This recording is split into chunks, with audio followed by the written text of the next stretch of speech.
माझ्या महू गावातील आमच्या खालच्या आळीचा हा परिसर, इकडे समोर तुम्ही जो बघताय याला बोलतात बागातला परिसर. सगळं भातशेती आहे तिकडे. आणि तिकडे उन्हाळ्यात आम्ही लहान असताना हा सगळ्या परिसरामध्ये म्हशी चरायला सोडायचो बांधाने.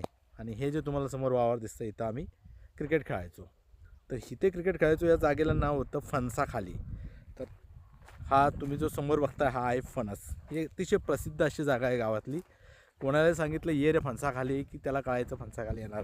आता हा फणस मी लहानपणापासून बघतो आणि त्याच्या अगोदरही 1-2 पिढ्या असेल, म्हणजे जवळजवळ 100 ते 150 वर्ष असा जुना फणस आहे. आणि असं वय झालेलं आहे. आणि वयानुसार हे जे तुम्ही खोड बघताय त्याची जी मेन खालचा जो बुंदा बघताय हा जवळजवळ खूप जाड होता.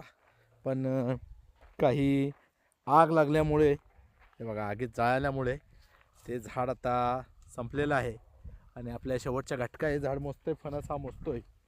तर कदाचित उद्या हा फणस इथं नसेल तरी पण ह्या जागेला जे नाव आहे फणसाखाली ते नाव तसंच राहणार आहे. आणि ते नाव ह्या फणसामुळे राहणार आहे. त्यामुळे या फणसासाठी हा व्हिडिओ. ये रे फणसाखाली. आणि या फणसाला माझं नमस्कार आणि भावपूर्ण श्रद्धांजली.